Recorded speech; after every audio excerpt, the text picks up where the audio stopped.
رب العالمين، والصلاة والسلام على أشرف الأنبياء والمرسلين وعلى آله وصحبه أجمعين. اللهم صل وسلم على سيدنا محمد وعلى آل سيدنا محمد إلى حضرة النبي المصطفى رسول الله صلى الله عليه وآله وسلم كافة الأنبياء والمرسلين والملائكة المقربين والكربين، ثم خصوصا إلى شيخنا ومشايخنا ومشايخهم إلى المنتهى وجميع المسلمين والمسلمات والمؤمنين والمؤمنات، خصوصا لهذا المصنف كتاب شيء لله الفاتحة. أعوذ بالله من الشيطان الرجيم. بسم الله الرحمن الرحيم.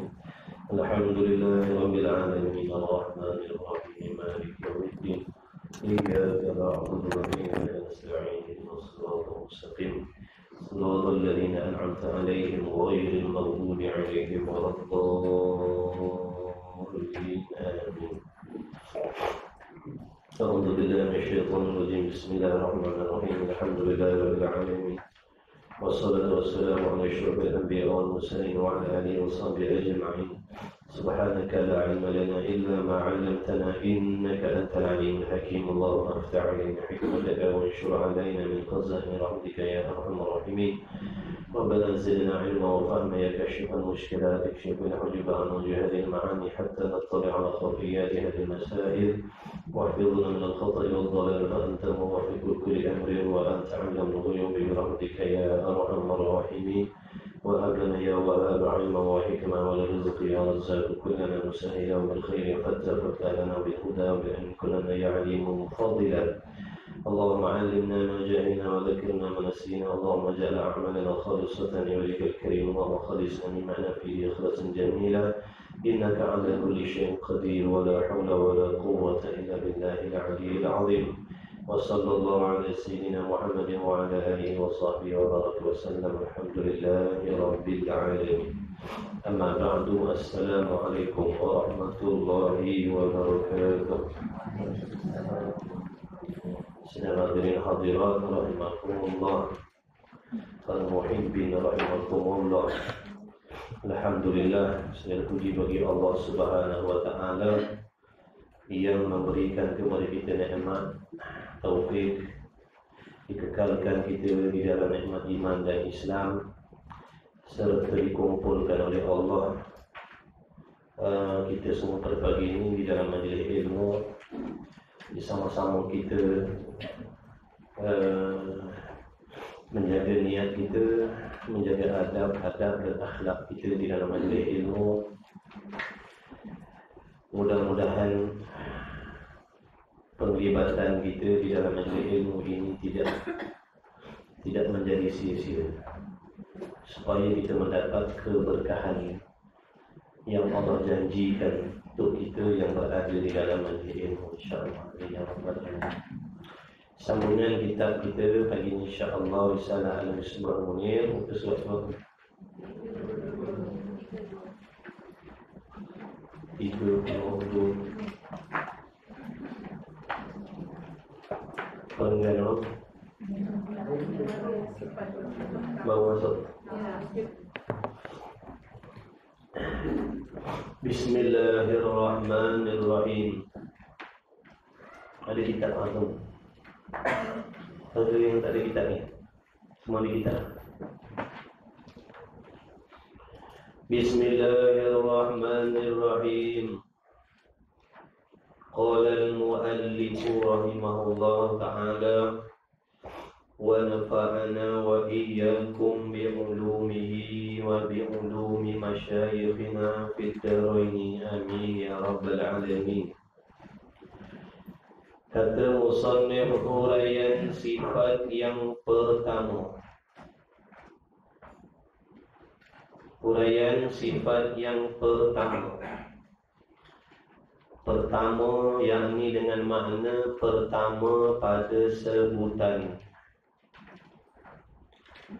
Pertama pada perkiraan kita. Pertama pada sebutan kita. Bukan bermaksud sifat yang mula-mula ada pada Allah sebelum ada segala sifat yang lain, bukan maksud begitu. Yang pertama ni pada sebutan sahaja, pada tuturan sahaja. Jangan cakap. Pertama pada sebutan sahaja. Bukan bermaksud sifat yang pertama ada pada Allah sebelum adanya segala sifat yang lain. Bukan bermaksud sifat ni sifat yang mula-mula ada pada Allah dan yang lain tak ada lagi. Bukan maksud begitu. Jadi pertama pada tuturan sahaja.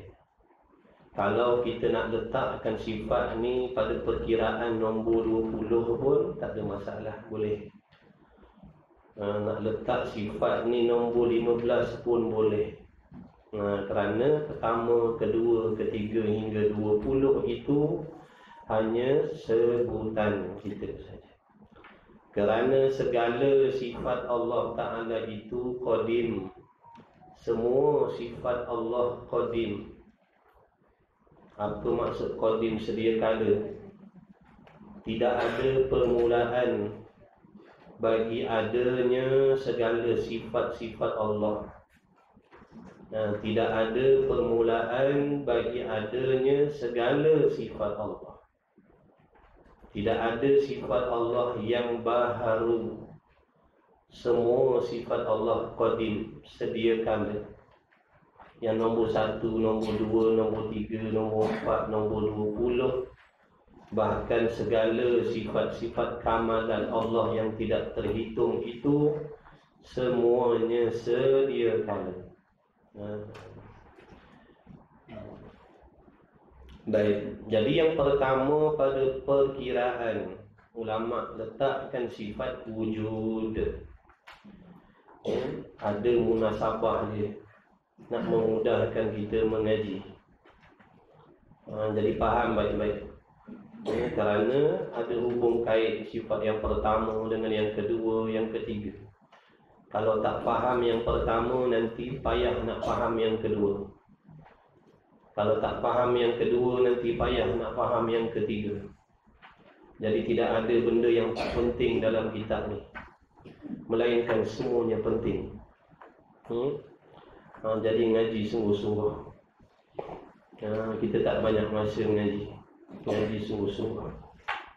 Mudah-mudahan dapat redha Allah Subhanahu wa ta'ala. Dan niat nak beramal, mudah-mudahan Allah bagi kita manfaat ilmu tauhid. Mudah-mudahan ada perubahan pada amal ibadah kita, pada hati kita.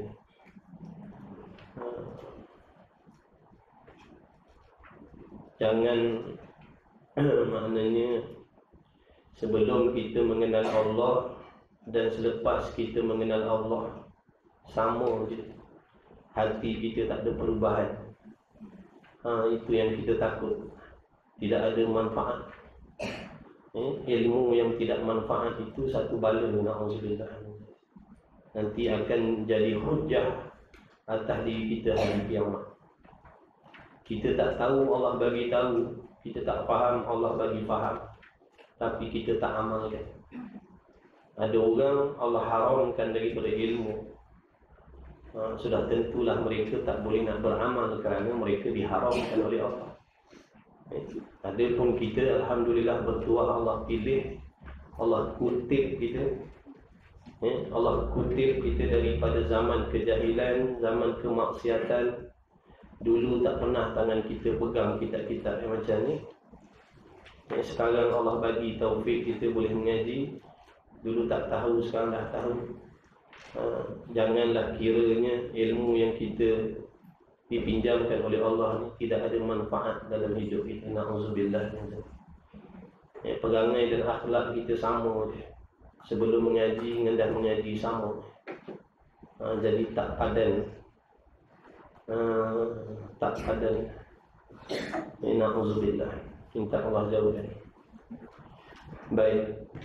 Jadi yang pertama sifat wujud. wujud tu bahasa Arab, kita orang Melayu tak pandai, maka diterjemahkan dengan ertinya ada.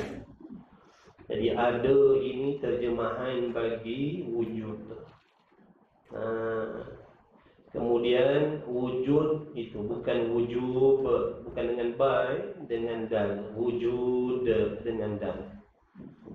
Dekat-dekat tu. Wujud dekat-dekat. Ini wujud dengan dal. Artinya ada. Maka ada ini adalah nama bagi sifat yang wajib ada pada Allah. Ada ini adalah nama bagi sifat. Ada ni bukan zat. Ada ni sifat. Sifat ni dia duduk pada zat. Sifat ni duduk pada zat. Zat tu apa makna zat ni? Diri sesuatu. Zat maknanya diri sesuatu. Kain, kapas, benang itu diri sesuatu. Orang panggil zat. Warna putih pada kain, warna putih pada kertas tu namanya sifat. Jadi mana duduknya warna putih tu? Duduknya pada diri kapas, diri kain, diri benang. Diri benang namanya zat, warna putih namanya sifat. Tapi itu makhluklah. Yang sedang kita bicarakan ni sifat Allah, bukan makhluk. Bukan sifat makhluk, sifat yang mesti ada pada diri Allah Ta'ala, zat Allah Ta'ala. Baik. Jadi ada ni sifat yang wajib pada akal. Kita dah belajar hukum akal sebelum. Jangan lupa hukum akal. Kita dah belajar hukum akal, hukum akli. Hukum akli itu mesti fahamkan, kerana dia alat yang sangat penting untuk kita memahami tentang akidah. Jadi tolong fahamkan cepat-cepat 3 hukum akal tu. Jangan 50-50. Kena faham cerak betul-betul. Wajib, mustahil, harus. Faham betul-betul erti wajib pada akal, bukan wajib pada syarak, wajib pada akal. Apa maksud kita ulang balik secara ringkas. Wajib pada akal. Hukum akal ada 3. Yang pertama namanya wajib akli, yang kedua namanya mustahil akli, yang ketiga namanya mustahil akli. Harus akli. Wajib akli, mustahil akli, harus akli. Jadi wajib akli bermaksud sesuatu perkara yang akal kita menghukumkan mesti ada semata-mata. Akal kita menghukumkan perkara itu mesti ada sahaja, mesti ada semata-mata, mesti ada sungguh-sungguh, tidak boleh berubah menjadi tiada selama-lamanya. Itu wajib akli. Perkara yang akal kita menghukumkan mesti ada sahaja. Tulis. Jangan malas tulis. Nanti lupa. Balik rumah tak tahu nak tanya siapa. Ada tulisan tu boleh tengok balik. Itu wajib akli. Perkara yang akal kita menentukan, menetapkan, memutuskan mesti ada sahaja. Faham tak? Boleh ada saja. Mesti ada saja. Sedia kala lagi ada dah perkara itu, dan kekal ada selama-lamanya, sentiasa ada dan kekal ada selama-lamanya. Dia tak boleh berubah menjadi tiada walaupun seketika. Tak boleh. Duduk dalam keadaan kekal ada, mesti ada semata-mata. Itu namanya wajib akli. Contohnya ada Allah. Contohnya ada Tuhan, ada pencipta. Apa yang akal kita nak hukumkan tentang pencipta alam, maka akal kita menghukumkan pencipta alam itu wajib ada, mesti. Tak boleh, tiada. Nak dikatakan alam ini tiada pencipta, akal tak boleh terima sama sekali. Kerana akal kita menentukan, menetapkan mesti ada, wajib ada. Jadi menghukumkan tentang ada Allah Ta'ala ini tidaklah semudah kita menghukumkan adanya makhluk. Tidak semudah itu. Adanya makhluk, kita boleh menghukumkan dengan akal kita adanya makhluk. Kerana makhluk ini dapat disaksikan dengan mata kepala kita. Dalilnya ni kita tengok ni makhluk. Jadi mudah kita nak menghukumkan makhluk itu mesti ada. Ataupun setiap makhluk mesti wajib ada tempat dia. Setiap makhluk wajib bertempat. Setiap makhluk mesti bertempat. Betul tak akal kita fikir? Ada tak tuan-tuan puan-puan pernah jumpa satu makhluk yang tidak ada tempat? Mesti bertempat. Bila sebut makhluk mesti bertempat. Sama ada tempat makhluk itu diketahui ataupun tempatnya tidak diketahui. Yang pasti bila sebut makhluk mesti wajib bertempat, mesti bertempat. Jadi akal kita nak menghukumkan makhluk wajib bertempat, mesti bertempat, itu mudah. Kita tengok semua bertempat. Ada sini yang tak bertempat. Ada yang dalam ni tak ada bertempat.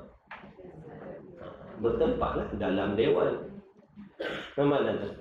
Ni kita berada di dalam dewan. Tempatlah tu dalam dewan. Atas kursi. Dalam tempat ada.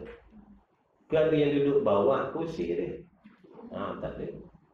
Kalau ada, itulah tempat bawah kursi. Tapi untuk menghukumkan dengan akal kita, mesti ada Allah. Tidak semudah itu. Tidak semudah itu. Akal kita nak menghukumkan mesti ada Tuhan. Tak semudah itu. Kita sebab kita kata ada Allah tu sebab dah terbiasa dengar daripada nenek moyang kita. Daripada kecil kita dengar dah ayah kita, mak kita Allah kata Allah ada. Allah ada.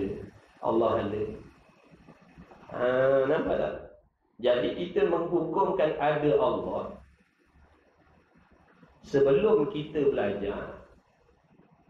Itu kita meniru. Itu kita meniru perkataan orang lain. Bukan dengan bukti. Bukan dengan bukti yang kita faham. Itu semata-mata tiru perkataan nenek kita, moyang kita, ayah kita. Daripada kecil dah dengar. Mak kata, ayah kata, Allah tu ada, Allah tu ada, Allah tu ada. Nampak tak? Bukan dengan dalil, bukan dengan bukti.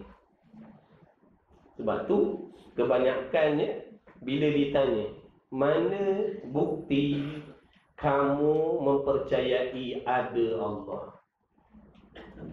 Ghalibnya tak ada jawapan. Tak tahu. Ataupun jawapan yang dia bagi dah lama tahu dah sebab mak cakap, ayah cakap. Bukan dengan dalil, bukan dengan bukti. Sebab itulah kita ni mesti mengaji, mesti belajar, mesti kita sendiri tahu dan faham bukti-bukti yang menunjukkan adanya Tuhan. Kita mesti faham sendiri. Tak cukup dengan meniru. Meniru ni ada kala betul, ada kala salah. Kalau orang yang kita tiru tu betul, mujur. Kalau orang yang kita tiru tu salah, salahlah kita. Ni kesalahan akidah ni bawa celaka besar ni. Bukan benda kecil. Jadi mana dalil? Mana bukti atas pegangan kita? Kita kata kita yakin adanya Allah. Mana dalil? Jadi mengetahui dalil itu hukumnya wajib. Mana nak cari dalil dia? Ada dalam Quran, ada dalam hadis, ada dalil akli. Tapi kita tak payahlah cari. Dalam kitab ni dah ada semua. Suruh mengaji, belajar, ulama dah tolong carikan. Kalau kita suruh kita cari sendiri, mati hidup balik pun tak jumpa. Mati hidup balik, lepas tu mati balik, hidup balik tak boleh jumpa. Jadi ulama dah tolong siapkan. Kalau kita sombong juga nak ambil tahu, tak ada harapan dah. Orang sombong ni Allah akan haramkan dia daripada perkara sebenar. Selagi tak buang sifat takabur sombong dalam hati, kita takkan dapat memiliki benda sebenar sampai bila-bila. Jadi patutlah Nabi kata, kalau ada sifat sombong dalam hati walau sebesar biji sawi, tak boleh masuk syurga. Memang patut. Di antara tanda-tanda orang sombong, dia tak nak mengaji. Itu tanda orang sombong. Dia merasakan dirinya dah pandai. Dia merasakan dirinya dah tahu. Dia merasakan dirinya dah mengenal Tuhan, padahal dia tak pernah belajar tu. Itu takabur, sombong, ataupun ujub, perasan. Dua-dua itu sifat yang Allah benci. Walaupun kita kuat sembahyang, walaupun kita orang yang kuat sembahyang, tapi selagi ada ujub, takabur, Allah benci. Sebenci-benci. Baik. Jadi wujud artinya ada. Jadi ada ni nama bagi sifat. Baik. Wajib pada syarak. Ni wajib pada syarak ni. Ni bukan wajib pada akal ni. Ni perkataan yang mula-mula. Wajib pada syarak. Apa bezanya wajib pada syarak dengan wajib pada akal? Wajib pada syarak ni bermaksud perintah yang datang daripada Allah ke atas diri kita. Itu wajib syarak. Sesuatu perkara yang Allah perintahkan ke atas setiap mukallaf sebagai perintah yang muktamad, yang putus. Tidak ada tawar-menawar. Surat menyurat tidak dilayan, walaupun daripada seorang raja. Tak dilayan surat dia. Kalau dia nak tarik diri, nak mengecualikan diri daripada melaksanakan kewajipan, dia seorang raja, dia buat surat untuk nak mengecualikan dirinya daripada solat 5 waktu. Oh, tak boleh. Tak laku surat dia. Dia buat surat rayuan supaya dia boleh meninggalkan belajar fardu ain. Tak dilayan. Kerana wajib pada syarak ni tuntutan yang muktamad daripada Allah ke atas kita hamba-Nya. Barang siapa yang melaksanakan kewajipan pada syarak ni dengan betul, cukup syarat-syarat dan rukun-rukunnya, yang zahir dan yang batin, betul keikhlasan hatinya, betul cara pelaksanaannya, betul akidahnya, maka diterima oleh Allah dan diberi pahala oleh Allah. Barang siapa yang meninggalkan perkara yang diwajibkan pada syarak oleh Allah, maka dihukumkan berdosa. Dan ada janjian azab untuk dia nanti di hari kiamat. Jadi tak ada seorang pun yang boleh mengecualikan diri daripada perkara yang diwajibkan oleh Allah pada syarak. Kemudian perlu kita tahu apabila disebut perkara itu wajib pada syarak, maka dia merupakan perkara yang tidak boleh dipilih sama sekali. Tak boleh pilih. Wajib itu paksaan Allah atas diri kita. Kenapa kata paksaan? Ada ancaman azab siksaan kalau meninggalkan. Itu bukti menunjukkan wajib itu paksaan daripada Allah. Jadi dalam agama ni ada kala kita dipaksa oleh Allah untuk melaksanakan. Ada kala kita dipaksa oleh Allah untuk meninggalkan. Dan ada kala kita dibiarkan oleh Allah. Nak buat silakan, tak nak buat pun silakan. Kita dah belajar dulu hukum syarak sebelum ni. Wajib, sunat, makruh, haram, harus tengok balik. Banyak orang kita tak faham masalah wajib syarak. Akibat daripada kita tidak faham tadi, kita memilih-milih perkara yang Allah wajibkan atas diri kita. Lepas sembahyang, dedah aurat. Sembahyang itu wajib. Lepas sembahyang, dedah aurat. Padahal solat pun wajib, tutup aurat juga wajib. Ada yang cari nafkah pagi, petang, siang, malam, solatnya tidak. Padahal cari nafkah juga wajib, solat juga wajib. Ada yang solat, cari nafkah, menuntut ilmu, fardu ain pula ditinggalkan. Itu semua akibat daripada tidak memahami. Mereka menyangkakan kewajipan ni boleh pilih-pilih.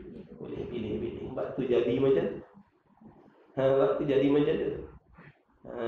Dia tak faham wajib syarak tu apa benda. Dia bertukar dengan sunat. Yang boleh pilih ni perkara sunat. Nak sembahyang duha lah, tak nak baca Quran, silakan, tak ada masalah. Nak sembahyang, nak baca Quran lah, tak nak solat rawatib, tak ada masalah. Tak apa benda sunat, ni benda wajib dipilih-pilih. Itu satu. Kemudian yang haram pun pilih-pilih juga untuk tinggalkan. Sama ada yang haram tu tak boleh, padahal yang haram tu tak boleh dibuat sama sekali. Kita pilih-pilih. Kalau benda haram tu nampak jijik, baru kita tinggalkan.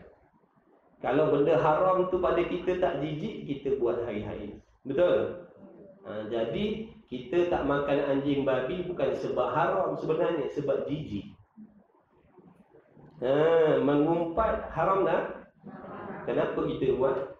Sebab tak jijik. Berdengki haram tak? Haram. Kenapa kita berdengki? Sebab tak jijik. Jadi sebenarnya kita tinggalkan arak, judi, membunuh, makan anjing babi itu bukan sebab haram, sebab jijik dek nafsu kita. Betul ke tidak? Kalau betul kita meninggalkan haram bukan sebab jijik, kita akan meninggalkan benda yang diharamkan oleh Allah, tak kira jijik tak jijik. Sebab benda haram tu semua jijik pada Allah. Benda haram tu semua jijik pada Allah. Tapi kita tak ada benda haram yang kita jijik, ada benda haram yang kita tak jijik. Mengumpat tak jijik, berdengki tak jijik, bersangka jahat tak jijik. Sebab tu kita buat. Anjing babi orang bagi free, kita tak nak sebab jijik. Tapi mengumpat, berdengki free kita ambil sebab tak jijik. Jadi banyak benda kita nak kena repair. Kalau macam ni lah kelakuan kita, tak ada jalan selamat nak balik. Tak ada jalan selamat nak balik, tak ada faedah kita mengaji. Kena ada usaha tinggalkan segala yang diharamkan oleh Allah, zahir dan batin, dan membuat segala yang diwajibkan oleh Allah, zahir dan batin. Baru insya-Allah ada jalan selamat. Kalau jenis campur aduk macam kita buat ni, tak ada jalan, tuan-tuan. Cuma kita je perasan macam selamat besok. Jadi jangan berasa sedap hati dah. Mengaji dah pagi, petang, siang, malam, tutup aurat dah dan sebagainya, tapi benda haram kita buat macam biasa, campur-campur. Tak selamat lagi, tuan-tuan. Cuma kita perasan selamat je. Syaitan membisikkan dalam hati kita, konon-konon kita dah selamat. Sebab apa? Dah semayang, dah mengaji, dah tutup aurat. Tapi sebenarnya jauh lagi, jauh lagi. Kalau Allah ambil nyawa kita 2-3 hari ni, nangis kita. Kalau Allah ambil nyawa kita 2-3 hari ni, nangis kita. Sebab diri kita ni belum ada persiapan sebenarnya. Cuma perasan macam ada persiapan, padahal tak ada lagi. Itu amal ibadah campur aduk. Yang haram tu akan membinasakan yang wajib-wajib yang kita buat. Apa yang kita dapat? Benda haram yang kita buat itulah yang menghapuskan solat kita, sembahyang kita, tahajud kita, tutup aurat kita dan sebagainya. Semua tu dihapuskan dengan sebab benda-benda haram yang kita buat. Jadi apa yang tinggal? Apa yang tinggal? Kalau kita macam tu, berkekalan macam tu amalan kita, apa yang tinggal? Kita takkan bawa balik kebajikan, melainkan dosa yang kita bawa balik. Walaupun kita solat, walaupun kita tutup aurat. Sebab tu dalam ibadah ni kena mengaji, kena faham betul-betul. Bukan beribadat ikut suka nafsu kita. Kalau kita beribadat ikut nafsu kita, dia akan jadi macam tu lah, campur aduk. Berasa nak semayang, berasa nak mengumpat, berasa nak sangka jahat. Sebab ikut nafsu. Kalau ikut ilmu dah, aku tak boleh buat macam ni. Kalau aku buat macam ni, habis pahala amal tu. Tu kalau ada ilmu. Kalau ikut ilmu. Kalau dah ikut nafsu, habis. Moga Allah selamatkan kita. Amin. Baik. Jadi itu wajib pada syarak. Jadi wajib pada syarak adalah tiap-tiap mukallaf mengetahui serta mengaku di dalam hatinya. Wajib tahu yang pertama. Nak tahu ni kenalah belajar pada adatnya, pada hukum adatnya. Nak tahu apa pun ilmu kena belajar, kena mengaji. Kena mengaji bersungguh, bukan mengaji melepaskan batuk tangga. Ada masa baru mengaji, tak ada masa tak payah mengaji. Bukan tu tak masuk. Itu tak masuk. Setahun sekali datang kuliah. Tu pun kebetulan tersinggah dah jam mana tak tahulah. Tu tak jadi. Maksud mengaji ni bersungguh, dia ada jadual khusus pengajian untuk diri dia. Itu baru kata mengaji yang dimaksudkan. Kalau setakat ada masa lapang nanti datang, tak ada masa lapang tak datang, itu bukan tuan, tu tak masuk. Tu tak masuk. Tak payah perasan. Tu tak masuk lagi. Dia ada jadual khusus. Tauhid ada pengajian khusus dia. Fiqh ada pengajian khusus. Tasawuf ada pengajian khusus. Tajwid ada pengajian khususnya untuk diri dia. Ada waktu-waktu tertentu dia mesti belajar. Itu baru kata mengaji. Kalau nantilah insya-Allah masa lapang tu saya datanglah. Nanti masa lapang datanglah. Muka surat pertama, mukadimah datang. Nanti nak khatam baru datang balik. Itu tak jadi tuan-tuan. Tak lepas besok kena tanya tu. Tak lepas tu. Baik, kena bersungguh-sungguh. Sebab tu kena bersungguh. Sebab tu kita kena bersungguh. Sebab Allah Ta'ala punya penilaian tu halus sehalus-halusnya. Bukan boleh lebih kurang. Dah pernah mengaji dulu setahun sekali, halal lah, tak apalah. Tak jadi tuan-tuan. Sebab dia nak peksa kita tu bukan makhluk, tapi Allah. Dia punya penilaian dia halus sampai ke dalam hati. Sampai kesungguhan kita pun nanti akan dicari oleh Allah. Ya Allah. Kenapa hati tak baik? Sebab kau tak bersungguh.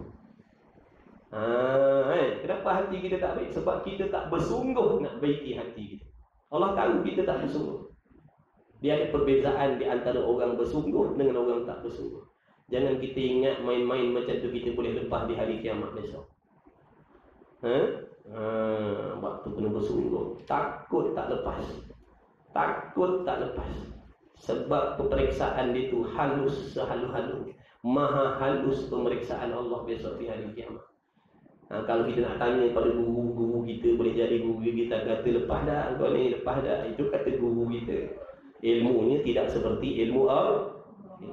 Kalau tanya mulut orang ramai akan kata kita baik. Sebab ilmu orang ramai tak seperti ilmu Allah. Tapi ini yang nak peksa kita ni, Allah yang maha mengetahui segala-galanya. Sampai kesungguhan kita pun diketahui oleh Allah. Mana kita nak lari? Mana kita nak lari? Jadi kena takut, kena risau, kena bimbang.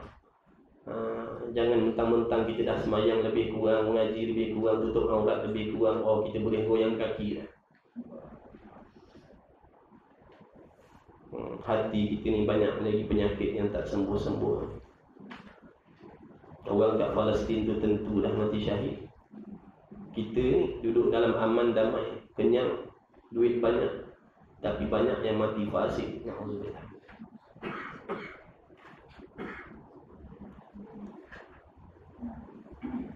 Jadi mengetahui serta mengaku, wajib kena tahu. Kemudian bila dah tahu, bila dah faham, wajib pula hati kita mengaku. Apa maksud mengaku? Membenarkan sungguh-sungguh dalam hati kita ni apa yang kita dah tahu tadi dah. Apa yang kita dah belajar, apa yang kita dah gerti, apa yang kita dah faham, apa yang kita dah tahu, hati kita pula wajib membenarkan, menyungguhkan. Bukan maksud sekadar tahu, sekadar faham, tapi hatinya masih lagi ragu-ragu. Itu tidak lagi dikatakan beriman. Na'udzubillah minna. Dia tahu, dia faham, tapi hatinya berbolak-balik. Ya ke tidak, ya ke tidak, ya ke tidak, ya ke tidak. Tak jadi, tu tak beriman lagi. Sebab tu kena bergabung dua ni. Mengetahui serta mengaku dengan mana yakin di dalam hatinya. Akan tentu sungguh ada Allah Ta'ala. Kena tahu Allah tu ada, dan hati pula wajib menerima, mempercayai, membenarkan sesungguhnya Tuhan itu, Allah itu mesti ada, wajib ada. Sama ada alam ini wujud ataupun alam ini tidak diwujudkan, sama ada kita ni wujud ataupun kita ini tidak diwujudkan, tetap Tuhan itu ada. Sebab ada Allah ni wajib. Bila sebut wajib, tak nanti benda lain ada, tak nanti benda lain tak ada, tak peduli. Ada makhluk, tak ada makhluk, tetap adanya Allah. Bukan ada Allah ni sebab ada makhluk. Meskipun seandainya fardu takdir Allah tidak menjadikan langit dan bumi, tetap Allah ada juga. Tetap ada Allah juga, walaupun alam ini tidak diciptakan. Walaupun demikian. Jadi wajib mengaku sungguh-sungguh. Jangan ragu-ragu, jangan syak, jangan waham, jangan berbolak-balik. Jangan pegangan dalam hati kita dipengaruhi oleh persekitaran ataupun emosi. Waktu senang, waktu sehat, waktu dapat apa yang kita nak, percaya ada Allah. Bila tak dapat benda yang kita mahu, bila Allah balakan kita dengan musibah, lepas satu-satu, mula dah hatinya meragui. Betul ke ada Allah? Na'udzubillah. Ini kafir, na'udzubillah. Orang macam ni kufur, tak beriman. Jaga baik-baik. Jaga baik-baik. Senang, susah, kaya, miskin, bahagia, celaka, berkahwin, bercerai, tak peduli. Tetap yakin dalam hati Allah sungguh-sungguh ada. Jangan dipengaruhi oleh keadaan lain. Sebab kita ni, waktu kita ni ditimpa musibah, ujian, maka syaitan dan nafsu, iblis bekerja sama untuk meniupkan was-was dalam hati. Dia nak ambil kesempatan Sebab waktu ni emosi manusia itu terganggu. Waktu ni kesabaran dia sangat sedikit. Waktu ni dia hampir-hampir hilang akal dan kewarasan dia. Maka syaitan iblis mengambil kesempatan ni meniupkan was-was dalam hati. Meskipun tak dapat menolak semuanya, cukup dengan meragukan. Sampailah matlamat syaitan dan iblis mengkafirkan tadi. Dia tak nanti tolak semua. Dia tak nanti, dia tak tunggu, tak syarat, tak percaya langsung. Bukan. Daripada yakin, turun martabat berat hati sahaja adanya Allah. Habis dah tu. Na'udzubillah min dzalik. Faham baik? Dia mesti dalam keadaan yakin sentiasa. Kalau daripada yakin ni dia turun satu, dia jadi, boleh jadi pun Allah ada. Habis dah. Murtad dah, na'udzubillah. Habis dah, hancur lebur segala pahala amal ibadah daripada dulu, habis padam semua. Sebab kufur. Jadi nak mendapatkan keyakinan itulah perlu adanya bukti. Kerana keyakinan itu datangnya dengan bukti. Bukti ni tempat pegang, tempat kita pegang, tempat kita berpaut. Sebab tu kata ulama, mengetahui dalil itu hukumnya wajib. Sebab dia boleh mempengaruhi kepercayaan dalil. Sama macam kita nak menuduh orang, kalau tak ada bukti, tak kukuh tuan-tuan. Walaupun kita di pihak yang betul, kita nak mengatakan orang tu salah, orang tu salah. Tapi bila minta bukti, mana tak ada bukti, tak kuat tuan-tuan. Kalah kita. Walaupun kita betul. Yang salah, dia buat bukti tuan-tuan. Bukti palsu, dia akan menang. Sebab pada dia ada bukti. Walaupun palsu, faham tak tu? Kita tak ada bukti. Pihak hakim nak tengok bukti, kita tak ada bukti. Pihak yang salah ada bukti. Dia akan menang sebab dia ada bukti. Kita tak ada bukti. Sebab tu bukti ni mesti. Ni kita nak belajar ni. Sebab tu bukti tu mesti kita tahu supaya hati kita jadi tegak, jadi teguh. Datanglah hasutan macam mana pun, insya-Allah takkan berganjak, takkan bergoyang. Sebab kita ada dalil, bukti yang kita fahami dengan kita belajar. Orang yang tak ada bukti, yang meniru-niru tadi, keadaan dia tidak dijamin selamat. Sebab syaitan ni dia akan himpit sampai orang ni rosak akidahnya ataupun ragu-ragu dengan Allah. Tunggu nanti saat sakaratul maut. Kalau kita ni tak belajar, tak mengaji, tak tahu tentang Allah, habislah. Sebab dugaan pada waktu itu dugaan yang paling dahsyat sekali. Nak mengkafirkan. Sebab itu peluang terakhir nak mengkafirkan anak-anak Adam. Maka dia akan gunakan segala kemahiran dan kepakaran dia dalam nak menipu dan meragu-ragukan kita. Jadi sebab tu kita daripada sekarang kena mengaji bersungguh-sungguh kerana Allah. Mudah-mudahan dengan keberkahan kita bersungguh, walaupun tak alim, tak pandai, Allah pelihara iman kita, insya-Allah. Amin ya rabbal alamin. Ngaji sungguh-sungguh. Baik. Jadi wajib mengaku dalam hatinya. Ni cerita iman ni, bukan mengaku di lidah. Mengaku di lidah itu Islam. Kita dah belajar itu. Islam tu makna pengakuan zahir lidah. Iman ni pengakuan hati. Makna lidah dengan hati nak kena jujur lah. Kena benar. Lidahnya dengan hatinya kena benar. Jangan lidah kita kata lain tapi hatinya kata lain.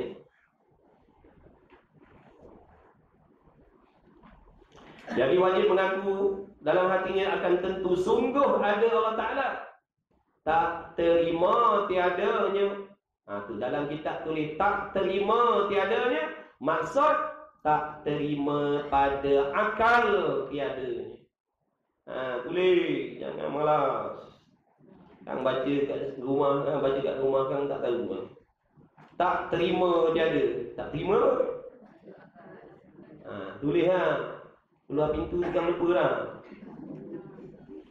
Tak terima tiadanya, yakni tak terima pada akal tiadanya Allah. Tulis. Tu yang kata dobek tu, catat. Target habis kitab ni boleh baca kat orang lain. Target macam tu. Habis baca kitab ni, habis ngaji ni aku boleh baca kat orang lain. Mesti target macam tu.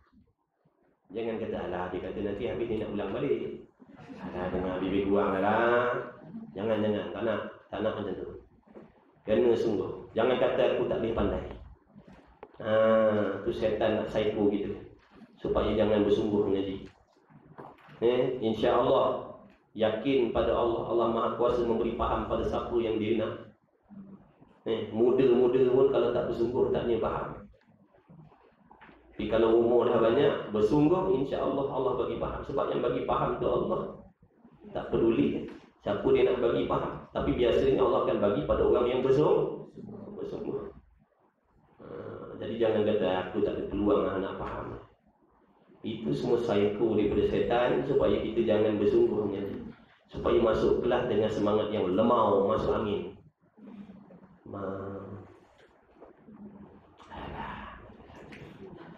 Alah dengar je lah. Mudah-mudahan nanti Allah tanya tak mengaji apa dah. Jawab dah aku dah mengaji. Jadi dah. Tak mau dengar. Tadi saya dah ingatkan tadi. Allah akan selidik sampai kesungguhan kita. Takut-takut kita tak faham sebab tak bersungguh. Nanti mana kita nak lepas. Jadi bersungguh. InsyaAllah boleh. Siapa pun. Sebab tu Allah kutip kita. Allah kutip kita. Dudukkan dalam majlis ilmu kelas pengajian tauhid. Itu dalil, itu tanda Allah nak bagi kita faham tentang akidah. Kalau Allah tak nak bagi kita faham, daripada awal Allah tak pilih kita. Duduk dengan seronok, dengan tak mengaji. Tak ambil tahu tentang akidah. Itu tanda Allah tak bagi kita faham tentang akidah. Tapi bila Allah kutip kita, itu tanda Allah nak bagi faham. Sama macam berdoa lah. Allah tak akan menggerakkan hati orang itu berdoa, melainkan Allah nak kabulkan doa. Allah tak akan gerakkan hati dia untuk berselawat, melainkan Allah nak terima salawat daripada dia. Jadi jangan bersangka jahat dengan Allah. Jangan sangka jahat dengan Allah. Sangka baik dengan Allah. Kena ada harapan yang tinggi pada Allah. InsyaAllah aku boleh pandai. InsyaAllah aku boleh faham. Macam tu. Jangan aku tak ada harapan nak faham. Ni kita lemah. Masuk angin. Macam kalau kopok masuk angin. Punya pun tak sedap.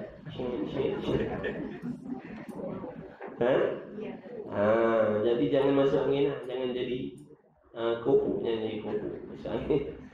Masuk angin lemah. Menyesal beli lemah.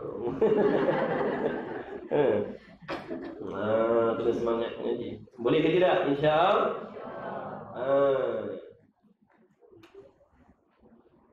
Baik, kemudian tak terima, yakni tidak terima pada akal tiadanya. Tidak terima, yakni tak terima pada akal tiadanya Allah. Seperti firman Allah Ta'ala. Ini dalilnya. Ini dalil. Ini namanya dalil bukti. Tapi di sini dipanggil dalil nakli namanya. Dalil nakli. Macam ni lah mengaji tuan-tuan. Nak baca laju-laju. Saya tak tahu. Macam ni cara nak mengaji tauhid. Sepatah-sepatah. Ulang-ulang. Ulang-ulang. Nak cepat, baca sendiri. Nak cepat, khatam, baca sendiri. Siapa dah berasa alim, sebab dah pernah mengaji, tak payah masuk kelas. Alah, si ulang je aku tak pernah tahu. Aku dah tahu dah benda ni, si ulang. Ingat, kita dulu pernah bodoh. Dulu kita tak pernah tahu. Macam itulah keadaan orang yang baru nak belajar. Jangan dengan sebab kita dah pandai, dah faham, kita sombong, lupa diri. Jangan. Itu di antara penyakit tu, penyakit yang ada pada penuntut ilmu. Jaga baik-baik. Jaga baik-baik. Itu di antara penyakit yang merosakkan penuntut ilmu. Jaga baik-baik ni. Tipu daya ni macam-macam jalan tu. Dia tak boleh tipu sini, dia tipu sana, tipu sini. Asalkan amalan kita rosak, tidak diterima oleh Allah. Jadi kena jaga semua. Zahir dan batin kena sentiasa. Sebab dia punya tipu daya itu halus sangat-sangat. Sebab tu kita kena peka, selalu peka tu. Kadang tak perasan benda-benda macam tu ada. Itulah yang jadi asbab amalan kita Allah tak terima. Sebab ada ujub, ada sombong, merasakan diri lebih pandai daripada orang. Bukankah tu namanya takabur? Kena ingat, aku ni dulu pun tak pandai. Ni pun boleh faham ujub Allah tolong. Tapi tak tahu berapa lama kekal ingatan ni. Baik, fa'lam annahu la ilaha illallah. Ini dalil Quran ni. Maka hendaklah di situ dengan makna wajiblah kamu mengetahui. Bukan sunatlah kamu mengetahui. Bukan haruslah kamu mengetahui. Wajib kamu mengetahui dan mengaku, yakni di dalam hati, bahawasanya tidak ada Tuhan melainkan Allah. Wajib kamu kena tahu dan wajib kamu kena benarkan dalam hati, siapa pun kamu, bahawasanya tidak ada Tuhan melainkan Allah, dengan maksud Allah sahaja Tuhan, tidak ada yang lain. Kata ulama kelebihan mengucap tahlil la ilaha illallah, gugur 4,000 dosa kecil. Bila dibacakan tahlil dengan memanjangkan la ilaha illallah, gugur 4,000 dosa kecil. Itu kelebihan tahlil. 4,000 dosa gugur. Kebanyakan bertahlil dan bersolawat sebagai persiapan nak bertemu malaikat maut. Kata ulama, persiapan untuk bertemu makhluk yang kita tak pernah jumpa, yang sangat menakutkan, menggerunkan, yang sangat ganas, yang tak ada belas kasihan, yang tak ada perasaan, malaikat maut tu. Persiapannya, kata ulama, di antara persiapan bekal kita nak bertemu malaikat maut ni, kena banyakkan bertahlil. Kena banyak-banyakkan bertahlil, bersolawat dan berbuat baik pada kedua ibu bapa. Itu bekalan, insya-Allah ada, akan dipermudahkan insya-Allah. Sebab bertemu malaikat maut tu satu keadaan yang sangat dahsyat, yang sangat mengerikan, yang sangat menakutkan. Jadi apa persiapan kita? Jadi ulama pesan dah, itu di antara persiapan yang kita nak kena ada. Banyakkan tahlil, banyakkan salawat, banyakkan khidmat dengan ibu bapa, hormati ibu bapa, khidmat ibu bapa, yang hidup ataupun yang dah meninggal dunia. Kalau yang dah meninggal dunia, cara buat baik pada ibu bapa, banyak melakukan amal soleh dan sering menziarahi ibu sahibnya. Pergi ziarah kalau dekat, kalau jauh buat amal soleh. Kalau hidup, khidmat. Khidmatlah, ikut kita lah, kemampuan kita. Bukan maksud bagi duit, tak semua anak ada duit, betul. Buat benda-benda yang menggembirakan hati ibu bapa kita, yang menjadikan asbab dia redha, dia seronok dengan kita. Walaupun kita tak ada duit, tapi buat cara lain, bantu dia ke apa, ikutlah, asal dia redha, dia seronok. Anak aku ni walaupun dia orang susah, tapi aku seronok dia. Tak boleh. Ni tak nak. Anak aku ni walaupun dia kaya-kaya jutawan, tapi sangat menyakitkan hati aku. Tu na'udzubillah. Tu na'udzubillah. Baik, tu dalil ni. Jadi kita dah tahu dah ni. Dah tahu dah dalil ni. Cuma kita hafal dengan tak hafal je. Yang penting kita dah tahu dalil, bukti yang menunjukkan mesti ada Allah. Buktinya ada tu dalam Quran ni ayatnya. Fa'lam annahu la ilaha illallah. Ni dalil ni. Jadi kita dah tahu dah dalil. Kalau orang tanya mana bukti atas pegangan dan kepercayaan kamu Tuhan itu mesti ada. Mana dalil, mana buktinya? Kita pun jawab, buktinya aku tahu dah, buktinya aku faham dah, aku dah mengaji dah. Buktinya ada dalam Quran sana. Tapi aku tak ingat lah nak baca. Aku tak hafal, tapi aku tahu dah bukti dia. Tak apa dah tu. Lepaslah tuntutan fardu ain tu. Untuk yang nombor 1 ada 19 lagi. Bukan 1 ni tak mudah boleh khatam dah. Bukan, ni baru 1. Ini baru sifat yang wajib baru 1, ada 20. Baik, yakni Allah Ta'ala jua yang ada. Ini maksud, dia nak uraikan maksud. Yang baca tiada Tuhan yang berhak disembah dengan sebenar-benar melainkan Allah. Itu terjemahan, itu alih bahasa. Maksud dia apa? Maksud, ini maksud dia. Maksud dia Allah sahaja tu. Tu maksud. Tu maksud dia. Itu yang dikehendakinya. Yang kita baca, La ilaha illallah, tiada Tuhan yang berhak disembah dengan sebenar-benar melainkan Allah. Itu terjemahan. Itu alih bahasa. Faham? Kalau Cina, dia alihlah bahasa Cina. Cina Muslim. La ilaha illallah. Dalam bahasa Cina ni. Kalau India, terjemahan dengan India dia. Itu terjemahan. Maksud dia, Allah saja Tuhan, tidak ada yang lain. Jadi waktu kita bertahlil, La ilaha illallah, La ilaha illallah, dalam hati ingatkan maksud tadi, Allah saja Tuhan. Waktu kita bertahlil, La ilaha illallah, dalam hati kita Allah sahaja Tuhan, tidak ada yang lain. Allah sahaja Tuhan, bukan yang lain. Ni kita terjemahkan dalam hati kita, terjemah La ilaha illallah. Dalam hati kita, ada Tuhan yang berhak disembah sebenar-benar melainkan Allah. Penat je. Maksud dia tu, Allah je Tuhan, tak ada yang lain. Yang lain tu bukan Tuhan, yang lain tu makhluk. Habis. Jadi maka ada itulah yang dikatakan sifat wujud. Ada itulah yang dikatakan sifat wujud. Tu yang kita duk hafal tu. Hafal puluh tahun dah. Wujud qidam bakok. Menyanyi, berjoget. Daripada nombor 1 bawa ke 20. Daripada 20 mengundur ke nombor 1. Kawin.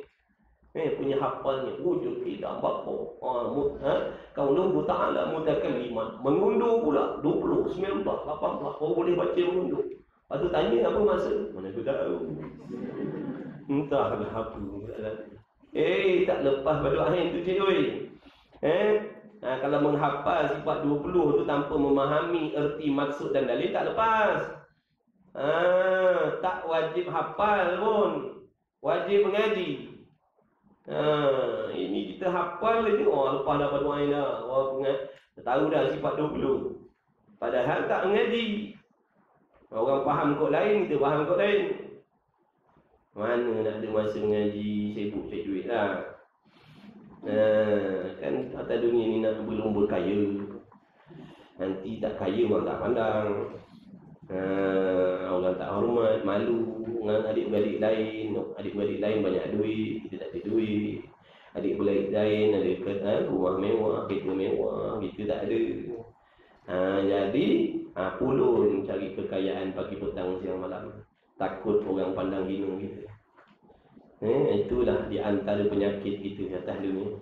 Takut orang pandang hina, biarlah jahil agama pun. Maka kita pulun pagi petang siang malam cari kereta tak cukup-cukup. Sampai ada kata, kenapa Allah bagi 24 jam? Kan elok kalau bagi 50 jam ke sehari. Lagi banyak duit aku dapat cari. Na'udzubillah. Itu penyakit loba dengan dunia. Loba dengan dunia.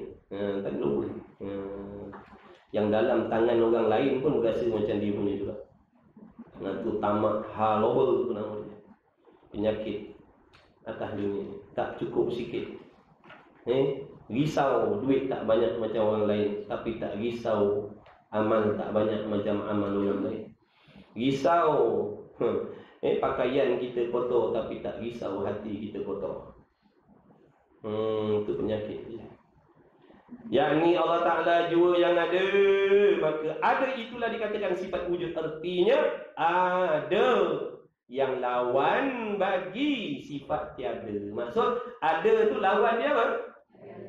Tiada. Ada Allah tu, ada tu sifat Allah. Tiada tu bukan sifat Allah. Tiada tu sifat mustahil bagi Allah. Apa maksud sifat mustahil bagi Allah? Mustahil akli. Apa maksud mustahil akli? Mustahil akli bermaksud perkara yang akal kita menghukumkan mesti tiada semata-mata. Tu makna mustahil. Mustahil makna perkara yang tak boleh terima pada akal semata-mata, tak boleh terima di akal. Akal tak boleh terima nak kata benda tu ada, benda tu jadi, benda tu sungguh, benda tu berlaku.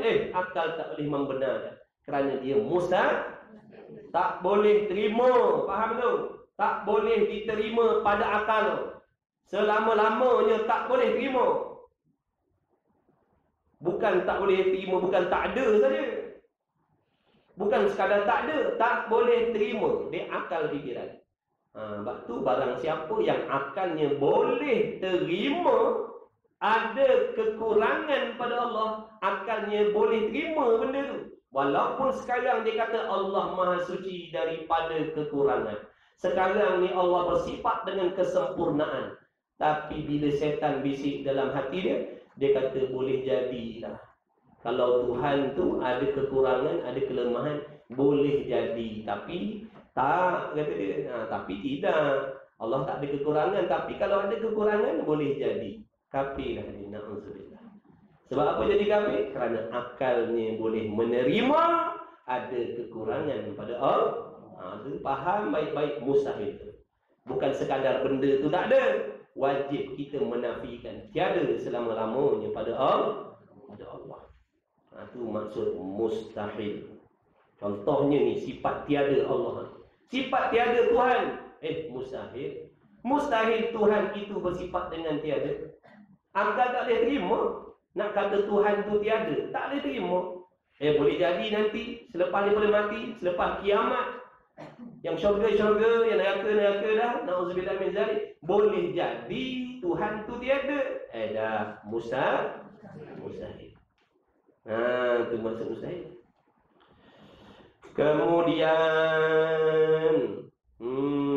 maka pengakuan di dalam hati dengan tentu ada sungguh Allah Ta'ala, itulah dinamakan wajib pada akal. Itulah wajib akli. Itulah wajib akli. Itulah dia wajib akli. Perkara yang akal kita menghukumkan mesti ada. Itulah wajib akli. Wajib akli. Dan pengakuan dalam hati maksudnya tentu tiada Allah Ta'ala, itulah dinamakan mustahil, yakni mustahil akli.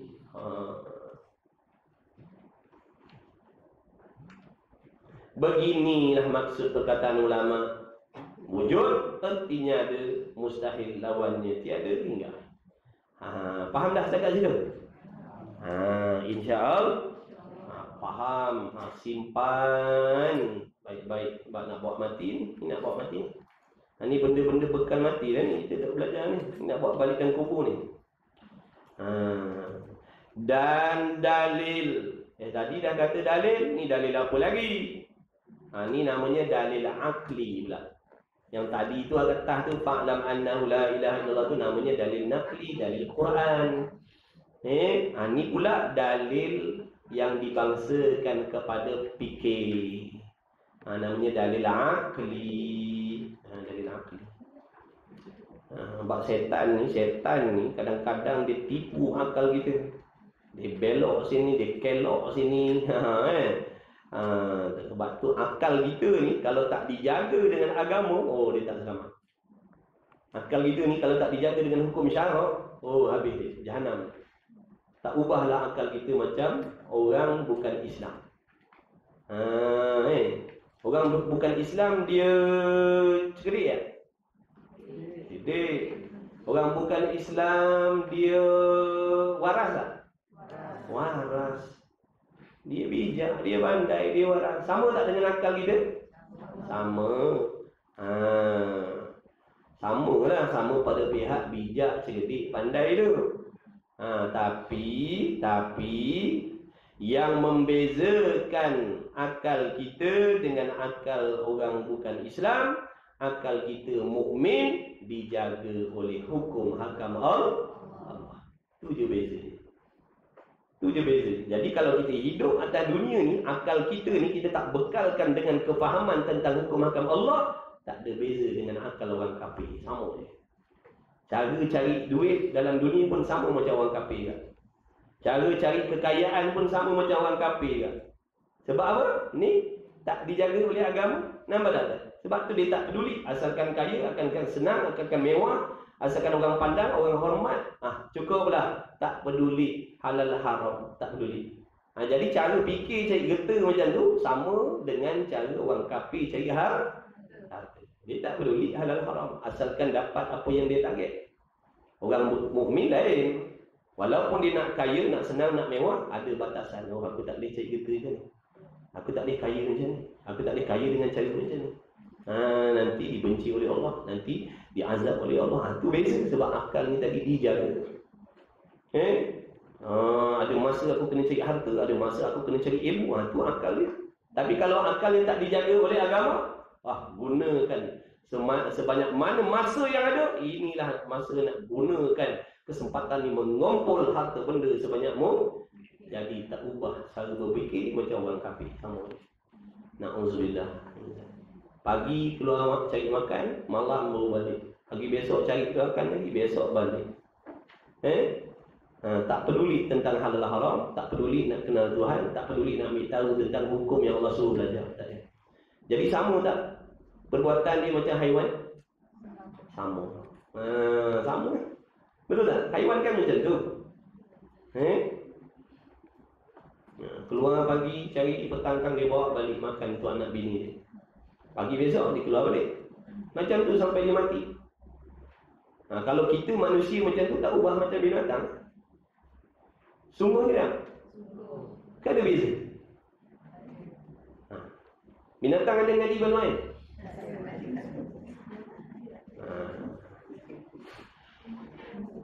Sebab tu Allah Ta'ala sebut dalam Quran, kita ni manusia ada kalanya lebih hina dari binatang lagi. Tapi ada kala manusia ni lebih mulia, lebih dari malaikat lagi. Bila tu? Bila dia menggunakan akalnya untuk mentaati perintah Allah.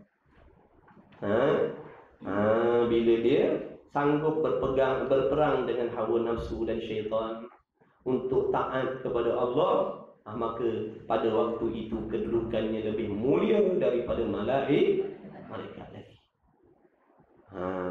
Tapi bila dia tak peduli tentang benda-benda tu halal haram, dia tak peduli apa yang Allah perintah tadi, dia hidup hanya untuk ikutkan nafsu, kehendak nafsu, nak kenyang, nak kaya, nak mewah, nak seronok, tapi tak ada peduli langsung tentang apa yang Allah wajibkan atas diri dia, yang Allah haramkan atas diri dia. Dia tak pernah fikir tentang benda itu. Maka pada ketika itu kedudukannya lebih bawah, rendah daripada binatang lagi. Na'udzubillah min dzalik. Jadi jangan masukkan diri kita dalam golongan yang macam tu. Bukan kita nak kata korang, makna sebagai renungan kita. Allah berkata begitu, ulama pun berpesan begitu. Tak ada ubah cara hidup kita. Kalau setakat hidup nak kenyangkan perut, sama macam binatang. Binatang hidup untuk nak kenyang. Dia hanya mikir nak makan, nak besarkan diri dia, nak besarkan anak-anak dia, tu dia cari hidup. Jadi kalau kita manusia fikir hidup macam tu, hidup sebab nak berbini, nak beranak, nak berita, nak banyak, tak ada, bukan untuk nak beribadat kepada Allah. Sama. Na'udzubillah. Moga Allah beri kesedaran kepada kita semua. Kita ni pun mujur Allah pilih, mujur Allah selamatkan kita. Sebab tu jangan lupa mendoakan yang lain-lain. Dan Kena takut nikmat yang ada pada kita ni ditarik kembali oleh Allah. Ya Allah, kena takut. Jangan kita berasa seronok, aku sekarang dah mengaji, dah belajar. Dah pandai hukum hakam Allah. Jangan sombong. Ini pinjaman je. Tak mustahil besok bertolak kat tangan kita. Tak mustahil. Tak mustahil kita akan pergi tempat maksiat besok. Sebab tu orang yang betul-betul faham dia takut. Sebab tu dia doa, Rabbana la tuzigh qulubana. Ya Allah, kau jangan tarik balik.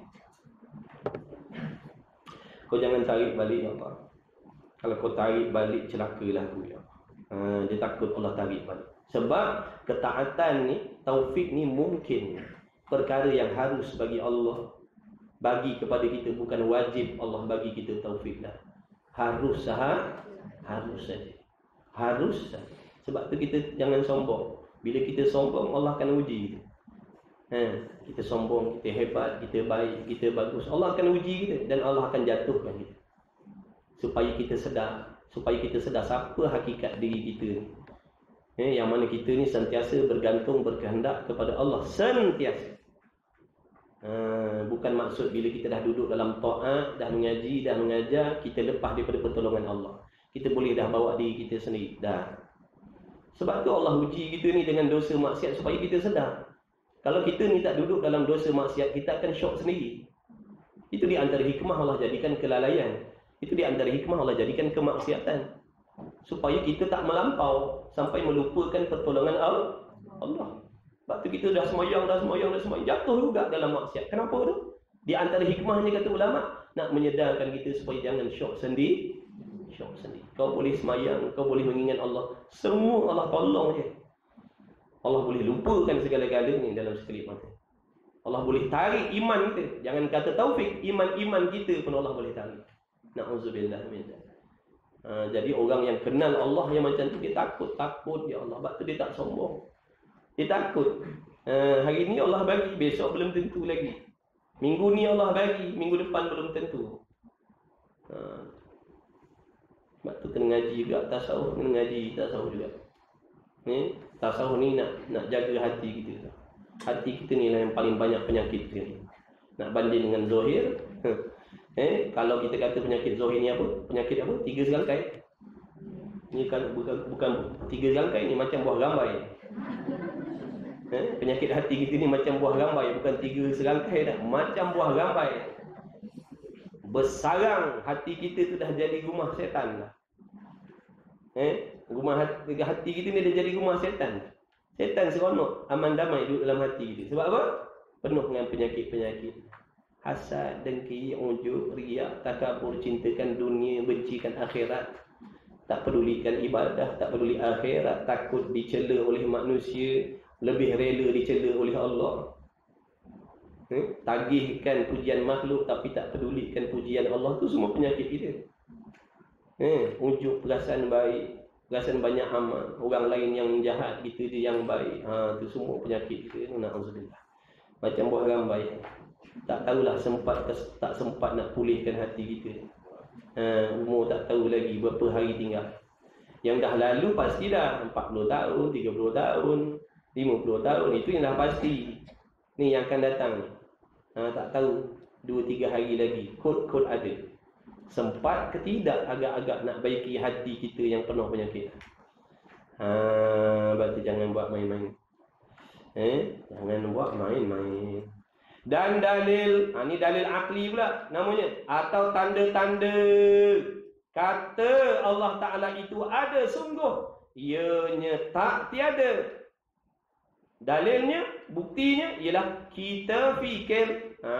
Kita fikir, guna akal lah, fikir, guna akal tu di antara faedah Allah bagi kita akal ni, suruh fikir, cari dalil, tengok alam, tengok makhluk, jadikan dalil, jadikan bukti yang membawa hati kita kepada Allah. Bukan tengok alam semata-mata tengok. Bukan semata-mata tengok alam ni dalam keadaan hati kita tidak membawa hati kita kepada Allah dah. Sebut dalam kitab penawar bagi hati itu, kenapa Allah Ta'ala jadikan mata kita ni supaya kita boleh melihat alam ini, supaya kita boleh jadikan alam ini, kewujudan alam ini sebagai dalil dan tanda tentang kewujudan Allah yang menjadikan. Itu baru kata melihat yang dapat berkah, melihat dapat pahala macam tu. Kalau melihat gunung, nampak gunung, tak nampak Allah, tak dapat apa. Tengok makhluk, nampak makhluk, tak nampak Allah, mana tak menyampaikan hati kita kepada Allah, tak jadi apa. Apa sahaja. Sepatutnya membawa hati kita mengingat kepada Allah. Apa sahaja makhluk, orang buat baik kepada kita, makhluk dah mengingatkan hati kita kepada Allah. Orang buat jahat dengan kita, makhluk dah mengingatkan hati kita kepada Allah. Dapat nikmat pun mengingatkan hati kita kepada Allah, dapat musibah pun mengingatkan hati kita kepada Allah. Orang buat baik dengan kita, orang puji kita, mengingatkan kita pada Allah. Orang cela kita, orang tuduh kita, pun membawa hati kita kepada Allah. Kita nak hati yang macam tu. Kita nak hati yang macam tu. Kita nak hati yang macam tu. Allah, hebatnya orang-orang tu. Orang-orang yang arif billah tu, hebat. Tak ada kemarahan dalam hati. Sebab dia tahu semua tu hakikatnya daripada Allah. Allah tu siapa? Kekasih dia. Sebab tu dia tak marah. Walaupun Allah takdirkan pada dia, orang caci maki dia, orang tuduh dia, orang caci maki dia, dia tak ada marah pun. Sebab apa? Dia tahu itu daripada kekasih dia. Kenapa nak marah kekasih dia? Tu rahsia orang-orang tu hatinya baik. Sebab tu hatinya benar-benar mengenal Allah. Kita dah, sebab kita nampak makhluk, hati kita tak sampai kepada Allah. Sebab tu hati kita tak baik. Orang tu tak buruk ke, baik ke, berlaku, orang datang buat baik, itu daripada Allah juga. Allah yang kehendak. Orang tu buat benda tak baik pada kita, pun dengan izin Allah juga. Kenapa dah? Jadi dia tak marah. Dia tak marah. Nak marah apa? Tuhan tu buat baik semua pada dia. Tak salah pun Allah nak layan dia macam tu. Kerana banyaklah kebaikan Allah pada dia, dia tak balas-balas, tak tersyukur pun kebaikan Allah. Tiba-tiba baru sesekali dua Allah takdirkan benda tak sedap, seolah-olah macam Allah tak pernah buat baik dengan kita. Kita punya marah, seolah-olah macam Allah tak pernah buat baik dengan kita. Padahal baru sekali dua je Allah bagi benda tak sedap.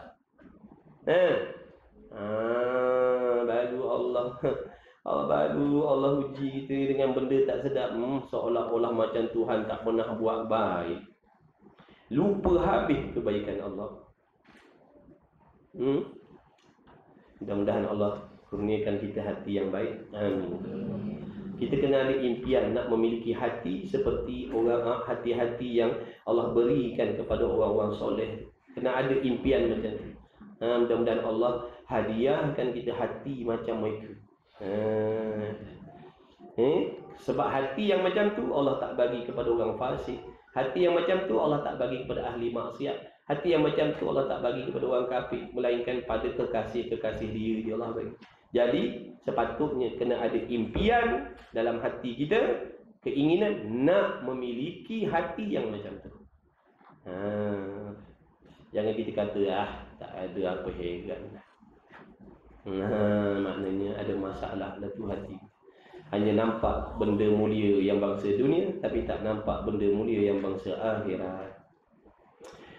Baik, jadi dalil atau tanda-tanda ada Allah Ta'ala itu ada sungguh, ianya tidak tiada, ialah kita fikir dengan perhati. Fikir bukan fikir sesaja fikir itu dengan perhati. Tilik, perhati dan tilik. Zoom, kena zoom. Tilik ni makna bukan tengok saja, tilik. Tilik. Sehalu-halunya. Tilik kepada makhluk-makhluk ni. Mari kita belajar cari dalil. Gunakan akal kita sekarang. Tengok kepada makhluk ni. Tilik pada makhluk ni. Tak kisahlah makhluk ni banyak, nak ambil yang mana, ikut suka hati. Bulan ke, bintang ke, bumi ke, Pensel ke, meja ke, apa ke. Ni kita bercakap ni makhluk ni, kita berfikir ni makhluk ni, kita memandang ni makhluk, kita mendengar ni makhluk. Ambil mana-mana dalil. Ambil mana-mana makhluk boleh dijadikan dalil. Fikir pada makhluk ni. Dah fikir tak? Ya. Fikir makhluk. Duit dah, duit. Duit makhluk tak? Pandai InsyaAllah. Ambil duit lah. Baik. Jadi tilik kepada duit. Tilik kepada makhluk ini. Kerana makhluk ini baru adanya. Betul ke tidak? Makhluk ni baru adanya. Apa maksud baru ada? Dijadikan. Ataupun ada permulaan. Itu maksud baru. Makhluk ni ada permulaan. Dulu mana ada makhluk yang nama duit? Tak ada pun makhluk yang namanya duit tu. Tak ada. Kemudian Allah jadikan makhluk ni yang namanya duit. Jadi duit tu asalnya tiada. Kemudian Allah ciptakan. Jadi ada duit. Samalah macam tubuh badan kita ni. Dulu kita tak pernah ada pun. Kemudian Allah ciptakan. Dan tiap-tiap yang baharu ada itu. Ni kaedah ni. Jaga baik-baik. Dan tiap-tiap yang baru ada itu tentulah didahulukan tiada. Betul tak? Tiap-tiap benda baru mesti datang daripada tiada terlebih dahulu. Tiap-tiap benda baru mesti datang daripada kosong dulu. Mesti datang daripada tak ada dulu. Kalau begitu, nyatalah bahawa makhluk ini, apa maksud makhluk? Sesuatu yang telah dijadikan oleh Allah. Itu makhluk. Faham baik? Makhluk-makhluk ni yang dah diciptakan. Macam kita ni, yang dah ada ni. Ni namanya makhluk ni, yang dah ada ni. Makhluk. Jadi nyatalah bahawa makhluk ini, kita ni contoh ni yang dah ada ni, kita ni yang dah ada ni, mungkin namanya. Kita ni makhluk ni dipanggil mungkin namanya. Mungkin tu apa pula? Dan mungkin itu barang yang terima, yakni pada akal. Tulis. Mungkin itu maknanya barang yang terima, yakni pada akal. Ada makna akal kita boleh terima, ada. Sekarang kita ada tak? Ada. Akal boleh terima tak? Siapa sini akal dia tak boleh terima yang dia ada? Ada? Tak ada apa? Maknanya akal kita boleh terima. Sekarang ni kita ada. Akal boleh terima ni. Akal boleh terima adanya makhluk ni, adanya kita ni. Akal boleh terima. Akal boleh terima. Dan terima tiada. Maksudnya kalau tak ada pun makhluk ini, akal pun boleh terima. Saudara kita, ramai yang dah mati, ramai yang dah tiada, betul? Akal boleh terima tak? Akal boleh terima. Betul dah tu. Sihat dah tu akal. Maksudnya apa? Makna ada makhluk contoh macam kita ni ada. Akal boleh terima. Ada juga makhluk yang tiada. Akal boleh terima juga. Dengan bersamaan berat keduanya. Maknanya ada makhluk dengan tak ada makhluk ni, dua-dua akal boleh terima. Hari ni kita hidup boleh terima tak? Bukan besok, petang garang kita mati, akal boleh terima tak? Lepas tu nak mati ke? Sebab apa? Duit belum cukup target lagi. Ada orang dia tak nak mati sebab duit belum cukup target. Duit simpanan belum cukup target. Tu sebab tu dia minta panjang umur. Ya Allah, panjangkan umur, sihatkan tubuh badan, ya Allah. Belum sampai target ni. Ni anak bini ramai ni, tidak kena 500,000 dalam bank mesti kena ada. Lepas tu kena cabut nyawa aku tu, kau cabut lah ya Allah. Sekarang ni baru ada RM50, 50 sen baru. Panjangkanlah umur tu. Target dia nak panjang umur sebab nak kumpul kereta. Ini maksiat kata ulama. maksiat. Barang siapa niat nak panjang umur kerana tak puas-puas nak menikmati dunia ni, itu dicela oleh Allah. Ada pun orang yang nak panjang umur sebab nak baiki amal, nak baiki hati, nak menuntut ilmu. Ini dipuji oleh Allah walaupun dia nak Allah panjangkan umurnya beratus tahun. Jadi jaga baik-baik niat kita nak panjang umur tu. Takut-takut niat kita nak panjang umur tu jadi asbab Allah benci dengan kita. Betulkan niat kita. Panjang umur bukan nak kumpul kita. Panjang umur bukan sebab tak puas lagi berseronok atas dunia ni. Ya Allah, panjangkan umur. Aku baru jadi orang kaya 2-3 hari. Baru mewah. Jadi panjangkanlah umur. Sebab apa? Banyak benda seronok-seronok atas dunia ni belum rasa lagi. Ya Allah, panjangkanlah umur tu. Maksiat. Maksiat. Betulkan niat kita. Tak salah nak minta panjang umur, tapi niat kena betul. Apa tujuan nak panjang umur? Tengok situlah. Kalau tujuannya baik, ibadat, dipuji. Kalau tujuannya nak panjang umur sebab dunia, dicela, dikeji oleh Allah. Baik, jadi ada kita dengan tak ada kita ni akal boleh terima dua-dua. Harus maknanya. Bahkan berat sebelah tiada. Makhluk ni berat sebelah tiada. Kerana apa pula dikatakan makhluk ni berat sebelah tiada? Kerana asal, tambah sikitlah, kerana asalnya makhluk ini tiada. Betul tak? Betul tak? Akal kita fikir makhluk ni asalnya tiada. Betul ke tidak? Cepatlah, nak habis sudah, nak cepat ke tidak ni? Jawab betul aja. Kalau tanya faham tidak, jawab faham aja. Tahu? Sebab cepat sudah. Kalau cakap tak faham kan, saya ulang lagi. Tak faham kan, saya ulang lagi. Lambat habis. Ke sebelah dah ni. Faham tak? Faham. Tu saya baca terus. Bagus angkat tangan. Ustaz, tak payah hurai lagi lah. Baca terus. Tu lagi. Dulu-dulu punya ada tak? Ada rakaman dulu. Kita tengok kat rumah lah masing-masing. Baik, tak payah tu. Kenal? Baik, bahkan berat sebelah kerana tiada. Kerana asalnya makhluk ni tak ada. Asalnya tak ada. Asalnya tak wujud. Kan kita ni baru ada. Umur kita berapa? Ada yang sekarang ni dia dah ada atas dunia ni 60 tahun. Ada yang 50 tahun. Ada yang 80 tahun. Ada yang 90 tahun baru ada atas dunia ni. Macam saya baru 25 tahun ada. Gitu. Iyalah. 25 tahun ada dalam jumlah tu lah. 25 tahun. Sebelum tu balik belakang 25 tahun sehari tak ada lagi. Betul? Jadi asalnya kita tak ada. Kemudian baru dengan kehendak Allah lah ciptakan kita. Baru kita ada atas dunia ni. Berapa lama? Ada yang 20, ada yang 30, ada yang 80. Ikut masing-masing. Yang pasti semuanya tu baru ada, semuanya asal tiada, dan ringan sebelah ada. Ringan sebelah ada. Maksudnya begini. Koma kat situ. Koma situ, letak koma situ tu. Kan baca sendiri kat rumah pening.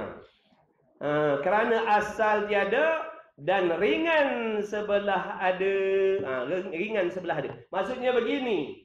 Ibaratnya ni, tangan kanan saya, tangan kiri saya ni. Ini ada makhluk, ini tiada makhluk. Jadi dua-dua ni akal kita boleh ada makhluk, tak ada makhluk, dua-dua sama berat boleh terima.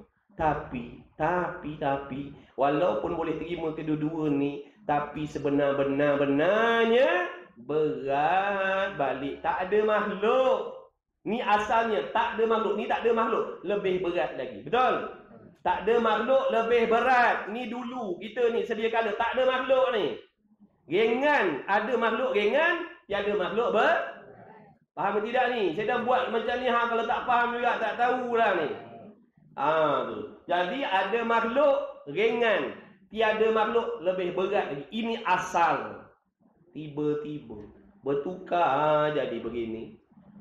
Sekarang ni bertukar jadi begini dah. Ada makhluk tadi yang ringan bertukar jadi berat. Tak ada makhluk yang asalnya berat bertukar jadi ringan. Maka soalannya, Adakah akal kita boleh terima yang ringan ni tadi boleh berubah menjadi berat, yang berat boleh jadi berubah jadi ringan tanpa sebab? Akal boleh terima tak? Boleh. Kalau boleh, akal tak waras. Dia kalau akal waras, dia kata tak boleh terima. Mesti ada penyebabnya. Yang ringan bertukar jadi berat, yang berat bertukar jadi ringan. Mesti ada itu akal. Sebab tu perlu akal yang waras. Jadi kalau akal tak waras, dia tak diberatkan hukum Allah. Sebab dia tak boleh timbang dengan akal itu. Akal ni tak boleh nak buat kerja. Akal tak boleh nak buat kerja. Akal tak waras. Dia tak boleh nak terima benda tu. Sebab tu syarat mukallaf ni mesti waras. Berakal, waras. Kalau tak boleh fikir. Jadi akal kita fikir. Mula-mulanya tak ada makhluk. Tiba-tiba bertukar pula jadi ada makhluk. Dulu kita tak ada. Tiba-tiba ada pula kita sekarang ni. Adakah akal kita boleh terima adanya kita dengan sendiri tanpa sebab? Akal yang waras kata, mana boleh. Mesti ada yang membuat. Contohnya kita fikir meja ni. Meja ni ada tak sekarang? Dulu tak ada meja ni. Tiba-tiba ada meja ni.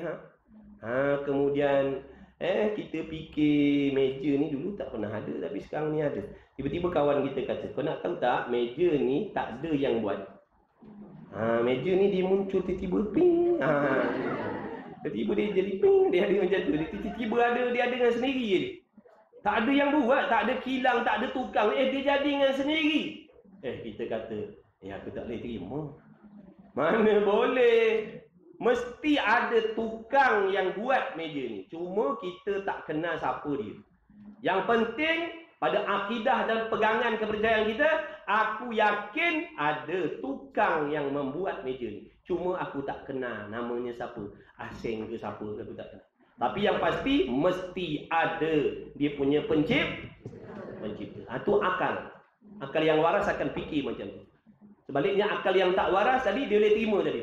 Dia kata, meja ni tak ada yang buat lah. Meja ni timbungan sendirilah. Tu akal tak waras tu. Dia tak boleh buat kira tu. Faham tu? Jadi tiba-tiba kalau begitu alam ini. Tadi meja meja kecil sikit, ambil yang besar lagi. Alam ni ada ke tidak?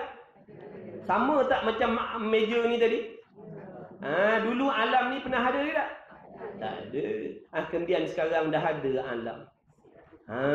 Boleh tak kita nak terima alam ini, planet-planet yang wujud ni semuanya ada dengan sendiri tanpa ada tukang yang buat? Akal boleh terima tak? Akal tak boleh terima. Mesti ada tukang yang membuat segala planet-planet ni. Mesti ada tukang ni. Cuma kenal dengan tak kenal. Ataupun dah kenal tapi salah kenal. Ada yang kenal tapi salah kenal. Ni yang kita belajar ni, nak betulkan pengenalan kita kata. Nak semak balik pengenalan kita tentang pencipta tadi supaya jangan tersalah kenal. Jangan tersilap dalam mengenal Allah. Ni yang kita nak belajar ni. Nak pastikan pengenalan kita pada Tuhan tu betul. Jangan seperti pegangan dan kepercayaan orang kafir musyrik. Dia bukan tak percaya Allah, dia percaya juga Allah. Tapi kita tak sama macam kafir musyrik. Orang yang betul-betul yakin Tuhan, betul pegangannya pada Tuhan, dia tak akan mensyirikkan Tuhan. Itu dalil dia, kebenaran itu, pegangan dia betul. Ini dia kata dia percaya Allah, tapi menyengutukan. Mana salah pegangan dia? Salahlah pegangan dia tu. Okey, dah faham situ? Baca kitab balik. Dah faham kan? Dah buat contoh tadi tu? Balik ni kan buat macam tu. Ambil jalan kan buat macam ni. Tiada makhluk tukar jadi ada makhluk. Sampai kat rumah kan buat. Kalau suami tanya, kau ni dah pasal kau ni tangan ni. Ni kerja rumah kata. Kerja rumah. Bahkan berat sebelah tiada kerana asalnya tiada. Lelaki pun buat macam tu. Kang bini tanya, abang kenapa tangan tu depa-depa macam tu? Ini latihan kata. Latihan. Ngaji tauhid. Macam ni latihan ngaji tauhid. Dan ringan sebelah ada. Tiba-tiba yang ringan itu jadi berat. Ni tadi yang kita cakap tadi. Tiba-tiba yang ringan tu bertukar jadi berat pula dah. Maka tentulah tak terima pada akal kita, makna akal yang waras, nak jadi berat sebelah ada yang ringan itu dengan sendiri. Mana boleh yang ringan bertukar jadi berat dengan sendiri, mana boleh. Mesti ada sebab. Bahkan mestilah ada yang memberatkan beri ada makhluk ini. Mesti ada yang menciptakan makhluk ini daripada tak ada meja kepada meja, ada meja, daripada tak ada alam kepada ada alam. Mesti ada pencipta. Mesti. Orang gila je kata tak ada pencipta. Orang gila je. Dan yang memberat beri ada, yakni beri ada makhluk. Dan yang memberat beri ada, yakni beri ada makhluk itu ialah Allah Subhanahu wa taala. Mana tahu? Mana tahu? Allah nama dia melalui Rasulullah. Melalui Rasul lah. Kalau tak ada Rasul, mana kita nak tahu namanya Allah? Siapa nak bagi tahu? Malaikat Jibril. Malaikat Jibril nak datang jumpa kita bagi tahu. Kata alam ni yang menjadikan namanya Allah. Malaikat maut nak jumpa kita. Malaikat maut nak sangat jumpa kita ni. Kau main dia geram ni dengan kita ni. Kau nanti kau je dah. Kau siap kau. Kau duduk atas dunia kau sudah lagak sombong ni. Kau tunggu aku sentak nyawa kau nanti. Tak ada belas kasihan. Dia tak ada belas kasihan. Waktu disentak nyawa kita tu, dia punya jeritan di satu alam ni dengar. Tapi Allah tutupkan pendengaran tu. Kalau dizahirkan satu alam dengar. Menjerit kesakitan waktu roh tu keluar daripada badan. Ini kalau orang maksiat. Kalau orang baik-baik dah. Orang baik-baik ni, orang syahid-syahid tu. Seronok dia. Seronok nampak syurga kan. Nampak balasan baik Allah dah. Walaupun pada zahir dia nampak ngeri, putus kepala, putus kanan, tangan. Organ-organ bungkus dalam plastik. Betul? Saudara kita ngeri tu. Tapi hakikatnya dah mereka merasakan keseronokan mati syahid. Sebut dalam kitab sana, orang mati syahid ni kalau boleh dia nak minta pada Allah hidup balik dan mati macam tu balik. Sebab lazat dia. Wajib kita yakin. Wajib kita yakin ni. Cuma pada zahir nampak ngeri, tapi hakikatnya tidak. Tidak. Dan yang memberat beri ada itu adalah Allah. Jadi inilah di antara faedah dan hikmah Allah Ta'ala mengutuskan pada Nabi dan Rasul. Kita hamba ni manusia boleh tahu pencipta alam ni yang tercari-cari selama ni. Siapa yang buat ni, siapa yang buat ni, siapa yang buat mesti hebat, mesti kuat, mesti bijak ni. Siapa namanya Allah namanya. Rasul lah yang bagi tahu. Kalau Rasul tak dibangkitkan, tak tahu kita nama Tuhan pencipta alam ni Allah Ar-Rahman Ar-Rahim, tak tahu. Tu hikmah Allah Ta'ala utuskan Rasul. Kita boleh tahu nama pencipta kita adalah Allah antaranya. Yang tentu ada, Allah Ta'ala yang tentu maknanya yang mesti ada. Tak terima, yakni pada akal tiada sekali-kali. Begitulah pengakuan di dalam hati tiap-tiap mukallaf yang wajib atasnya mengetahui akan dia. Wajib tiap-tiap mukallaf kena tahu. Lagi yang betul dengan nas Quran. Makna apa yang kita dah tahu, apa yang kita dah faham, apa yang kita pegang dalam hati tentang mesti adanya Tuhan yang menjadikan alam, yang mana Tuhan itu namanya Allah. Dialah yang menjadikan alam ni daripada tiada kepada ada. Dialah menciptakan segala-galanya daripada tiada kepada ada. Dialah yang menciptakan kita ni. Kita ni alam. Perbuatan kita ni alam, tuan-tuan. Bukan langit, bumi, bulan, bintang saja alam. Kita ni perkataan saya ni alam. Pemikiran saya ni alam. Penglihatan saya ni alam. Kefahaman saya ni alam. Gerak-geri saya ni alam. Kewujudan saya ni alam. Semua ini adalah dalil tentang kewujudan Allah. Semuanya. Bukan tengok langit, tengok bumi je. Ni gerak-geri kita ni alam ni. Ini dalil adanya Allah. Ini dalil adanya pencipta yang menjadikan. Allah yang menggerakkan tubuh badan saya. Allah yang menggerakkan mulut saya ni. Allah yang mengeluarkan suara saya. Allah lah yang memperdengarkan suara saya ni. Sekarang ni tuan-tuan sedang mendengar. Allah yang memperdengarkan suara itu.